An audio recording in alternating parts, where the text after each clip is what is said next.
Kita melanjutkan kembali kajian kitab kita dari kitab Risalah I'tiqad Al-Imam Syafi'i rahimahullah ta'ala dengan syarahnya dari kitab Badrul Masa'i fi syarhi Risalatil I'tiqad Al-Imam Syafi'i rahimahullah ta'ala yang ditulis oleh Syekh Abdul Aziz bin Abdullah Ar-Rajhi.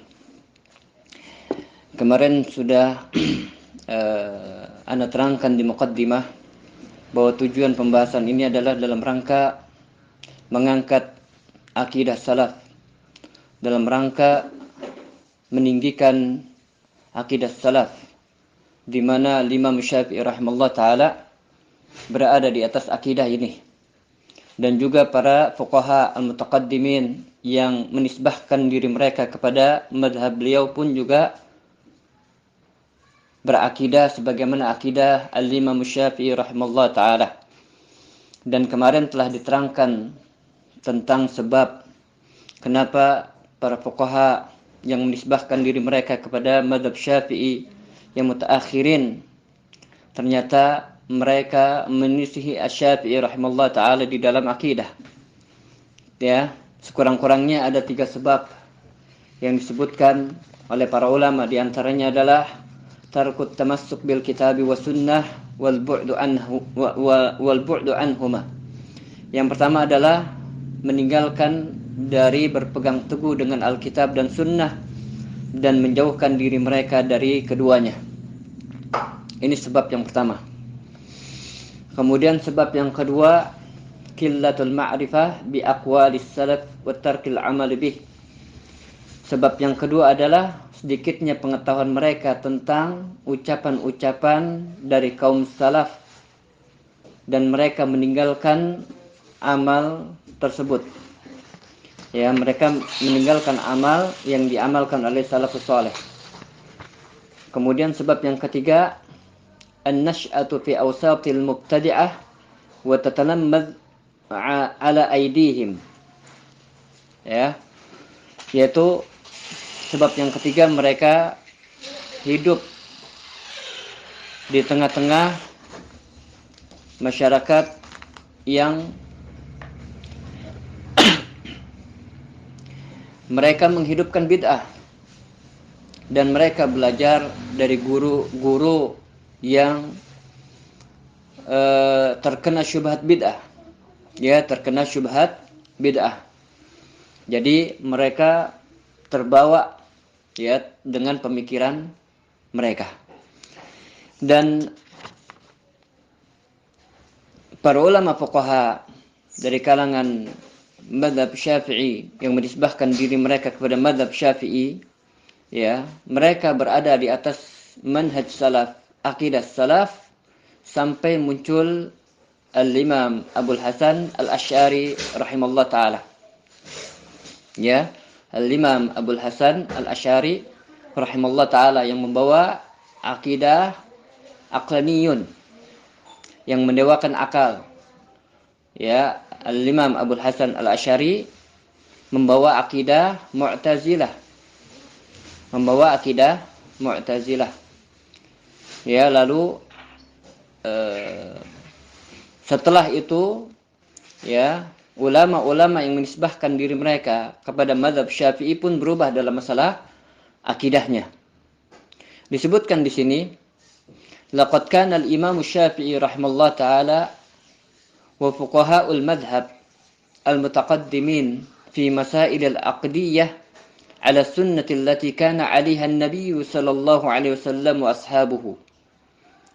Adalah Imam Syafi'i rahimahullah ta'ala dan juga para fuqaha ahli fikih dari mazhab Asy-Syafi'i rahimahullah ta'ala yang mutaqaddimin pada masalah akidah, mereka berada di atas sunnah yang Rasulullah sallallahu alaihi wasallam dan para sahabatnya berada di atas jalan itu.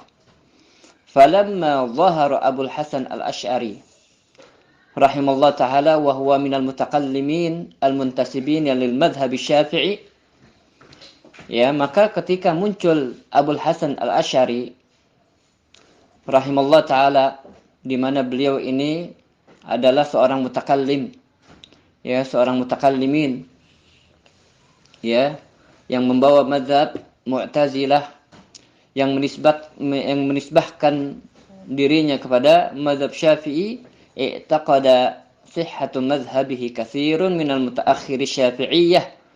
Ya, sehingga apa?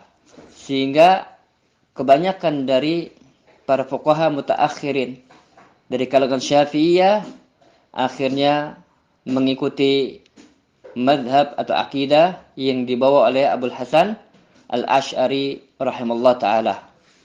Ya, dan sedikit di antara mereka yang masih berpegang teguh dengan akidah salaf sebagaimana Al-Imam Syafi'i rahimahullah ta'ala dan juga para ulama mutaqaddimin. Ya. Jadi dalam hal ini Anda ingin mengembalikan kembali, dikarenakan juga masyarakat kita, khususnya Indonesia ini, umumnya mereka menyandarkan diri, menisbahkan diri kepada mazhab Syafi'i. Akan tapi kenyataannya secara akidah mereka sangat jauh dari akidah yang Al-Imam Syafi'i rahimahullah ta'ala berada di atasnya. Kita lihat banyak sekali amalan-amalan yang mereka lakukan yang bertentangan dengan akidah Syafi'i rahimahullah ta'ala, sebagaimana yang nanti akan kita jelaskan ya pada risalah yang pertama. Ya, maka dari itu sangat penting bagi kita untuk mempelajari akidah yang dibawa oleh Al-Imam Asy-Syafi'i rahimahullah ta'ala, di mana beliau berakidah salaf sebagaimana dikatakan oleh para ulama, yang beliau berada di atas jalan Rasulullah sallallahu alaihi wasallam dan para sahabatnya radhiyallahu ta'ala anhum ajma'in. Baik, kita masuk ke dalam sanad dari risalah. Ya, sanad dari risalah. Ana nggak akan bacakan sanadnya karena intinya adalah kita mempelajari akidah atau nas yang terkandung dalam risalah tersebut. Akan tapi dalam hal ini ana akan menjelaskan sedikit tentang yaitu pentingnya sanad. Ya, pentingnya sanad. Al-Imam Muslim rahimahullah ta'ala di dalam kitab sahihnya, di dalam kitab muqaddimah, di muqaddimah kitab sahihnya mengatakan, ya, seraya membawakan asar dari seorang ulama yang bernama Muhammad bin Sirin, di mana beliau mengatakan, sammu lana rijalakum, sammu lana rijalakum. Ya, sebutkanlah kepada kami para perawi kalian. Para perawi kalian. yakni kalian mengambil agama dari mana? Kalian mengambil agama dari mana? Ini sangat penting. Ya, maka dari itu Al-Imam Ibnu Mubarak rahimahullah ta'ala mengatakan al-isnadu minad din. Al-isnadu minad din. Isnad itu bagian dari agama. Laulal isnad laqala man sya'a ma sya'. Kalaulah bukan adanya sanad, tentunya manusia akan mengatakan apa yang dia kehendaki, apa yang dia inginkan. Ya, terlebih-lebih lagi dalam masalah agama. Sanad ini sangat penting. Ya, sanad ini sangat penting. Kita harus mengetahui dari mana kita mengambil ilmu. Ya, kemudian orang yang mengajarkan ilmu dari mana dia mengambilnya. Karena Nabi sallallahu alaihi wasallam mengatakan al-mar'u 'ala dini khalilih. Seseorang itu tergantung agama teman akrabnya. Falyanzur ahadukum man yukhalil.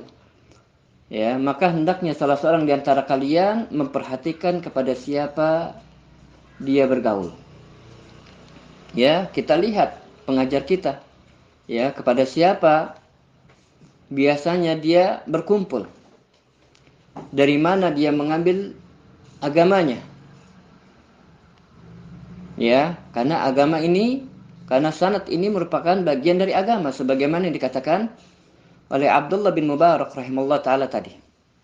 Kemudian juga Imam Sufyan Ats-Tsauri rahimahullah taala mengatakan bahwa sanad ini seperti senjata. Sanad ini seperti senjata. Sebagaimana ucapan beliau, al-isnadu silahul mu'min. Ya, al-isnadu silahul mu'min. Sanad atau mata rantai perawi ini termasuk senjatanya orang mukmin. Fa idza lam yakun ma'ahu silah, kalau seorang mukmin dia tidak memiliki senjata, fa bi ayyi syai'in yuqatil, maka dengan apa dia akan berperang? Ya, maka dengan apa dia akan berperang? Ketika dia ditanya, antum mengucapkan hal ini, berbicara tentang agama, dari mana? Ya, kalau dia tidak mempunyai sanad, sumber yang dia mengambil ilmu darinya, rujukan darinya, ya, maka dia akan berbicara seenaknya. Ya, dia akan berbicara seenaknya. Tapi kalau dia mempunyai senjata yang berupa sumber-sumber rujukan yang sahih, yang benar, yang dia ambil dari orang-orang yang thiqat, orang-orang yang benar, yang jujur, ya, dia akan bisa menjawab. Ya, dia akan bisa menjawab. Maka dari itu Sufyan Ats-Tsauri rahimahullah taala tadi mengatakan al-isnadu silahul mu'min. Sanad itu senjatanya orang mukmin. Fa idza lam yakun ma'ahu silah, kalau dia tidak mempunyai senjata, fa bi ayyi syai'in yuqatil, maka dengan apa dia akan berperang. Dan juga sanad ini Allah Subhanahu wa taala jadikan perkara yang sangat spesial untuk umat Nabi Muhammad sallallahu alaihi wasallam, yang Allah Subhanahu wa taala tidak berikan kepada umat-umat yang lain. Kita lihat umat-umat yang lain, kitab-kitab mereka, khususnya kitab Samawi, ya, kitab Samawi, kitab rujukan mereka di dalam beragama tercampur dengan tulisan-tulisan kotor manusia. Tulisan-tulisan dari tangan-tangan kotor manusia yang penuh dengan kekurangan hawa nafsu dan seterusnya. Sedangkan Al-Quranul Karim Allah Subhanahu wa taala jaga. Sunnah Rasulullah sallallahu alaihi wasallam Allah jaga. Ucapan-ucapan para salafus saleh pun juga Allah Subhanahu wa taala jaga dengan keberadaan sanad ini. Ya, maka dari itu Al-Imam Muhammad bin Hatim Ibn al-Madfar mengatakan, innallaha akrama hadhihi al-ummata wa syarrafaha wa faddalaha bil isnad. Sesungguhnya Allah Subhanahu wa taala telah memuliakan umat ini, telah melebihkan umat ini dengan adanya sanad. Wa laysa li ahadin minal umami kulliha qadimun wa hadithun. Qadimuhum wa hadithuhum. Ya, yang Allah Subhanahu wa taala tidak berikan hal itu kepada satu umat pun sebelum umat Nabi Muhammad sallallahu alaihi wasallam. Jadi isnad ini atau sanad ini merupakan bentuk pemuliaan Allah Subhanahu wa taala terhadap umat ini. Ya, terhadap umat ini. Ya. Kemudian jika ada yang bertanya, lalu apakah di dalam menyampaikan ini kita harus mengatakan haddatsana fulan, haddatsana fulan, haddatsana fulan sebagaimana sanad yang biasa dibaca di dalam majelis hadis? Jawabnya tidak perlu. Ya, jawabnya tidak perlu. Kalau seseorang memiliki sanad, maka itu ziyadah tambahan untuk dirinya. Ya, untuk dirinya. Sanad untuk zaman sekarang, ya, yang dia seperti majelis sama', ya, haddatsana fulan, haddatsana fulan. Ya, ini sudah tidak diperlukan lagi karena kitab-kitab hadis sudah dikumpulkan dan sudah dibukukan. Tinggal kita merujuk kepada ahlul hadis yang telah mengumpulkan kitab-kitab hadis tersebut, kemudian kita bacakan. Ya, yang menjadi sesuatu yang harus kita perhatikan adalah siapakah yang membacakannya ini, dari mana dia mendapatkan ilmu tersebut. Ya, dari mana dia mendapatkan pemahaman tentang apa yang dia baca itu. Ya, kita lihat dari sisi sanad yang satu ini. Ya, dari mana dia mengambil agamanya. Inna hadzal ilma dinun falyanzur ahadukum, ya. Sesungguhnya ilmu ini adalah agama. Ya. Maka hendaknya salah seorang di antara kalian memperhatikan kepada siapa dia mengambil agamanya. Ya. Jadi hendaknya diperhatikan. Nah, itu yang berkaitan dengan masalah sanad.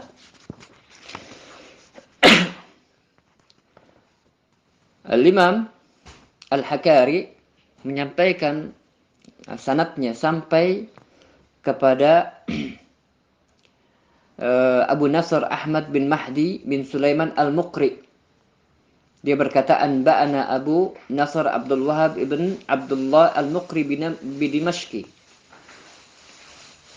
Kemudian qala anba'ana Al-Qadi Abul Qasim Yusuf bin Al-Qasim Al-Mayanji bi Dimashqi. Qala qara'tu 'ala Al-Husain ibn Muhammad ibn Ma'mun wa Abi Bakar Al-Humaydi wa Ahmad bin Ali. Qultu haddatsakum Rabi' ibn Sulaiman qala Asy-Syafi'i rahimallahu ta'ala fi risalatihi al-Misriyah ila Abdurrahman ibn Mahdi rahimahullah ta'ala. Jadi sanad beliau ini sampai kepada Imam Asy-Syafi'i rahimahullah ta'ala dari jalur Ar-Rabi' ibn As-Sulaiman rahimahullah ta'ala. Ya. Al-Imam Asy-Syafi'i rahimahullah ta'ala mengatakan, alhamdulillahilladzi la yu'adda syukra ni'matin min ni'amihi illa bi ni'matin minhu. Kata beliau rahimahullah ta'ala, segala puji bagi Allah yang seorang hamba tidak akan bisa bersyukur atas nikmat yang Allah Subhanahu wa taala berikan kepadanya dari berbagai macam nikmat, illa bi ni'matin minhu, kecuali dengan adanya nikmat dari Allah Subhanahu wa taala. Jadi seorang hamba dia bisa bersyukur kepada Allah, maka pada hakikatnya itu adalah nikmat yang Allah Subhanahu wa taala berikan kepada hamba tersebut untuk bisa bersyukur atas nikmat yang telah dia rasakan. Ya, atas nikmat yang telah dia rasakan. Tujibu ala muaddi madhi ni'amihi bi adaiha ni'matan hadisatan tajibu alaihi syukruhu. Di mana seorang hamba harus mensyukuri nikmat yang Allah Subhanahu wa taala berikan kepadanya, yang dengannya dia bersyukur, yang dengannya dia bisa bersyukur terhadap nikmat yang telah lalu yang dia telah rasakan. Ya, hendaknya dia bersyukur atas nikmat yang Allah Subhanahu wa taala telah berikan kepadanya untuk bisa mensyukuri nikmat tersebut. Jadi Al-Imam Syafi'i rahimahullah taala menyatakan di dalam ucapan beliau bahwa seseorang tidak akan bisa bersyukur kepada Allah Subhanahu wa taala kecuali apabila Allah Subhanahu wa taala memberikan taufik kepadanya untuk bisa bersyukur atas nikmat yang Allah Subhanahu wa taala berikan kepadanya. Yang taufik itu yang dia dengannya dapat mensyukuri nikmat yang Allah Subhanahu wa taala berikan kepadanya, haruslah dan wajib untuk disyukuri lagi. Ya, haruslah dan wajib untuk disyukuri lagi. Lalu bagaimana cara kita bersyukur kepada Allah Subhanahu wa taala? Allah Subhanahu wa taala berfirman di dalam surah Az-Zumar, kata Allah Subhanahu wa taala, "Balillaha fa'bud wa kum minasyakirin." Balillaha fa'bud wa kum minasyakirin. Bahkan kepada Allah sajalah engkau wahai Muhammad hendaknya beribadah. Hendaknya engkau beribadah dan jadilah engkau masuk ke dalam golongan hamba-hamba yang bersyukur. Dalam ayat ini Allah Subhanahu wa taala ingin mengajarkan kepada Nabi Muhammad sallallahu alaihi wasallam tentang caranya bersyukur atas nikmat yang Allah Subhanahu wa taala berikan kepada beliau. Yaitu caranya dengan apa? Dengan beribadah kepada Allah Subhanahu wa taala dengan sebenar-benarnya ibadah. Karena tidaklah Allah Subhanahu wa taala menciptakan jin dan manusia melainkan untuk beribadah kepadanya. Sebagaimana yang Allah Subhanahu wa taala sebutkan di dalam Al-Qur'an, "Wa ma khalaqtul jinna wal insa illa liya'budun." Kata Allah Subhanahu wa taala, ya, dan tidaklah aku ciptakan jin dan manusia melainkan agar mereka beribadah kepada aku. Abdullah bin Abbas radhiyallahu ta'ala anhuma mentafsirkan liya'budun dengan tafsir ay liwahiduni, yaitu hendaknya kalian mentauhidkan aku. Ya, hendaknya kalian mentauhidkan aku di dalam beribadah kepada aku. Jadi cara kita untuk bisa bersyukur kepada Allah Subhanahu wa taala adalah dengan beribadah kepadanya, dengan mentaatinya, dengan menjauhi segala apa yang Allah Subhanahu wa taala larang kita darinya, dengan mengikuti petunjuk Rasulnya yang mulia alaihi salatu wassalam yang Allah Subhanahu wa taala wajibkan kita untuk mengikutinya. Karena itu adalah bentuk ketaatan kita kepada Allah Subhanahu wa taala. Dan Allah Subhanahu wa taala wajibkan kita untuk mentaati Rasulullah sallallahu alaihi wasallam sebagaimana yang Allah Subhanahu wa taala terangkan di dalam Al-Qur'an. Kata Allah Subhanahu wa taala, "Qul atii'ullaha wa atii'ur rasul." Katakanlah, wahai Muhammad, taatlah kalian kepada Allah dan taatlah kalian kepada Rasul. Ya. Kemudian ucapan alhamdu. Ini sering kita ucapkan, ya. Seperti misalkan kita mendapatkan nikmat, kita ucapkan alhamdulillahirabbil alamin. Akan tapi terkadang kita tidak paham maksud dan tujuan dari pengucapan kita yang kita ucapkan alhamdulillahirabbil alamin. Ya. Lalu apakah makna alhamdu? Alhamdu dengan ada alif lamnya untuk menunjukkan bahwa ketika hamdun itu disandarkan kepada Allah, seakan-akan kita ingin menetapkan bahwa segala apa yang ada pada Allah Subhanahu wa taala, baik pada zatnya, baik pada perbuatan-perbuatannya, baik pada nama-nama, baik pada sifat-sifatnya, seluruhnya terpuji. Ya, jadi kita sedang menetapkan apa yang ada pada diri Allah Subhanahu wa taala. Kita tetapkan Allah Subhanahu wa taala sangat terpuji pada zatnya. Bahwa zatnya sangat sempurna. Tidak mengandung sedikit pun cacat, tidak mengandung sedikit pun aib. Tidak mengandung sedikit pun kekurangan. Ya. Kemudian kita sedang menetapkan bahwa seluruh perbuatan Allah Subhanahu wa taala terpuji. Seluruh perbuatan Allah Subhanahu wa taala jamil. Ya, seluruh perbuatan Allah Subhanahu wa taala indah. Seluruh perbuatan Allah Subhanahu wa taala adil. Ya. Kemudian kita pun juga sedang menetapkan Allah Subhanahu wa taala memiliki nama-nama yang terpuji, yang indah. Dan sifat-sifat yang sangat tinggi lagi mulia. Yang Allah Subhanahu wa taala berbeda dengan makhluknya yang memiliki serba kekurangan. Jadi ketika kita mengucapkan alhamdulillah, ya, dengan ada alif lam di situ, alhamdu yang tidak boleh kita sandarkan kecuali kepada Allah Subhanahu wa taala saja. Maka seakan-akan kita sedang menetapkan, ya, apa yang tadi telah dijelaskan. Allah Subhanahu wa taala terpuji pada zatnya. Allah Subhanahu wa taala terpuji pada perbuatannya. Allah Subhanahu wa taala terpuji pada nama-nama dan sifat-sifatnya. Sehingga tidak ada ruangan bagi kita untuk berpaling kepada selain Allah Subhanahu wa taala yang memiliki banyak kekurangan. Makanya Allah Subhanahu wa taala mengingkari kaum musyrikin yang mereka mengambil sesembahan-sesembahan selain Allah. Allah Subhanahu wa taala mengatakan, "A ilahum ma'allah."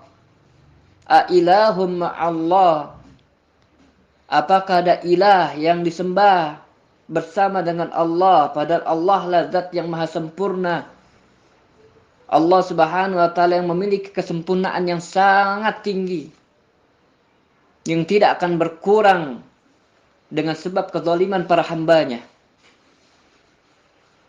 Kenapa kok kalian malah mengambil sesembahan-sesembahan selain Allah, yang mereka tidak bisa mendengar, tidak bisa melihat, tidak bisa mengijabah apa yang kalian inginkan? Ya. Maka ucapan kita alhamdulillahirabbil alamin adalah sedang menghijab diri kita dari berpaling kepada selain Allah Subhanahu wa taala. Yang pujian itu tidak boleh kita sandarkan kepada selain Allah Subhanahu wa taala. Kemudian kata Syafi'i rahimahullah taala lagi, wa la yablughul wasifuna kunha 'azamatih alladhi huwa kama wasafa nafsahu, dan tidak ada satupun orang yang sanggup mensifatkan tentang kebesaran keagungan Allah, di mana Allah Subhanahu wa taala telah mensifatkan dirinya dengannya. Tidak akan ada yang sanggup. Ya. Wa fawqa ma yasifuhu bihi khalquhu, di mana Allah Subhanahu wa taala mensifatkan dirinya melebihi apa yang para hambanya sifatkan Allah dengannya. Ini manhaj al-Imam Syafi'i rahimahullah taala dalam masalah al-asma wa sifat. Perhatikan. Ya. Beliau mengikuti manhaj salaf di dalam menetapkan al-aqidah al-asma wa sifat. Ucapan Syafi'i, alladhi huwa kama wasafa nafsahu, ini menunjukkan bahwa beliau rahimahullah ta'ala mengikuti manhaj salaf.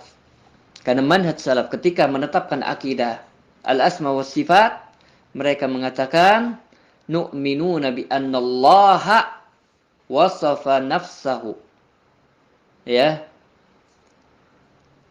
Kita beriman bahwa Allah Subhanahu wa taala telah mensifatkan dirinya dengannya. Ya. Wasafa rasuluhu bihi. Dan juga kita beriman dengan apa yang Rasulnya sifatkan Allah Subhanahu wa taala dengannya. Ya. Inilah manhaj akidah Imam Syafi'i rahimahullah taala, yang sangat berbeda dengan orang-orang yang ada pada zaman sekarang yang menisbahkan diri mereka kepada Al-Imam Syafi'i rahimahullah taala. Ya, ketika mereka berbicara tentang al-asma wa sifat, pembicaraan mereka adalah pembicaraan yang melantur.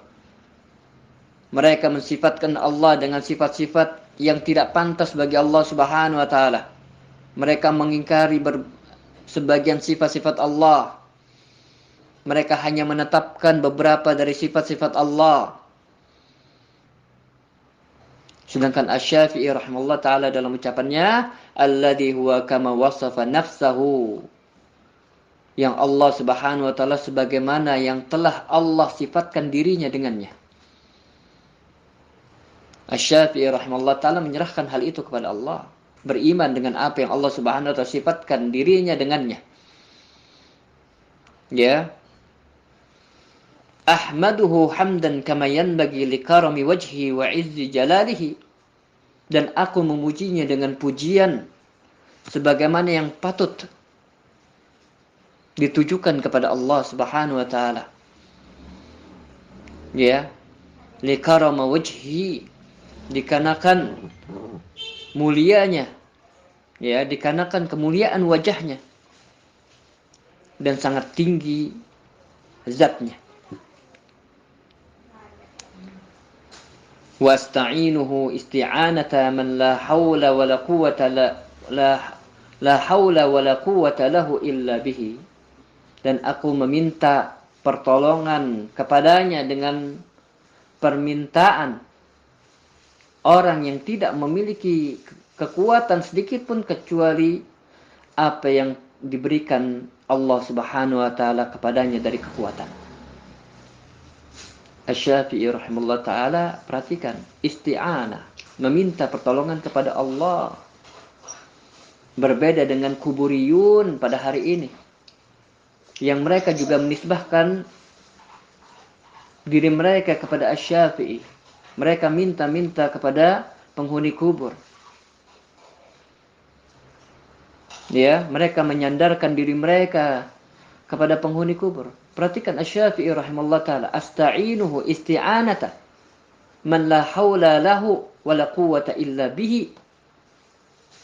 Ya, aku meminta pertolongan kepadanya dengan pertolongan orang yang tidak memiliki kekuatan sedikit pun kecuali kekuatan yang telah diberikan olehnya. Ya.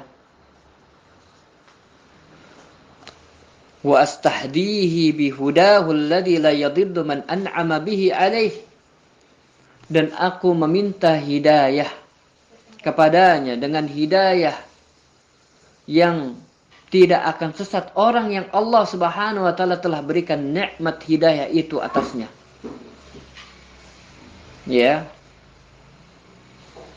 Wa astaghfiruhu lima azlaftu wa akhartu istighfar man yuqirru bi'ubudiyyatihi. Dan aku meminta ampun terhadap apa yang telah aku kerjakan dan apa yang akan aku kerjakan, dengan pengampunan orang yang menetapkan atas keubudiyahan Allah Subhanahu wa taala. Ya, atas keubudiyahan Allah Subhanahu wa taala. Perhatikan Asy-Syafi'i rahimahullah taala dalam tauhid al-ubudiyah. Ya, sebagaimana kita ketahui bahwa tauhid terbagi menjadi 3 di dalam penerapannya, yaitu tauhid rububiyah, kemudian tauhid al-ubudiyah, kemudian tauhid al-asma was sifat. Ya. Dan Asy-Syafi'i rahimahullah taala menetapkan tauhid al-ubudiyah lillah. Ya, hanya kepada Allah Subhanahu wa taala yang tidak dipalingkan kepada selain Allah Subhanahu wa taala. Wa ya'lamu annahu la yaghfiru dzanbahu wa la yunjihi minhu illahu. Ya. Dan juga sebagai istighfarnya, ya, permohonan ampunnya orang yang mengetahui bahwa tidak ada yang dapat mengampuni dosanya dan tidak akan ada yang sanggup untuk menolongnya kecuali Dia. Perhatikan ucapan Syafi'i. Wala yunjihi minhu illa huwa. Tidak ada yang sanggup menyelamatkan dia dari terjatuh ke dalam dosa kecuali Dia, Allah. Ya. Tidak akan ada yang sanggup menolong dia kecuali Allah Subhanahu wa taala. Ini takrir ubudiyah dari Asy-Syafi'i rahimahullah taala. Berbeda dengan para kuburiyun yang mereka minta-minta keselamatan kepada para penghuni kubur. Ya, yang itu semua tidak bermanfaat sama sekali. Yang tidak bisa menolak mudarat dan tidak bisa mendatangkan manfaat. Wa asyhadu an la ilaha illallah wahdahu la syarikalah. Dan aku bersaksi bahwasanya tidak ada ilah yang berhak diibadahi dengan benar kecuali Allah Subhanahu wa taala, wa anna Muhammadan abduhu wa rasuluh. Kemudian Asy-Syafi'i rahimahullah taala mengucapkan 2 syahadat, yang 2 syahadat ini tidak boleh dipisah selama-lamanya. Harus beriringan. Kalau dia beriman kepada Allah tapi tidak beriman kepada Rasulullah, maka batal. Dia beriman kepada Rasulullah akan tapi tidak beriman kepada Allah, batal. Dan 2 syahadat ini, ya, mengisyaratkan atas 2 syarat diterimanya amal ibadah, yaitu ikhlas dan ittiba'ur rasul. Yaitu ikhlas dan mengikuti contoh Rasulullah sallallahu alaihi wasallam, dan keduanya tidak bisa dilepas. Taib. Ini bagian pertama dari kitab Ar-Risalah I'tiqad Al-Imam Asy-Syafi'i rahimallahu taala. Mungkin ada yang ingin ditanyakan, silakan.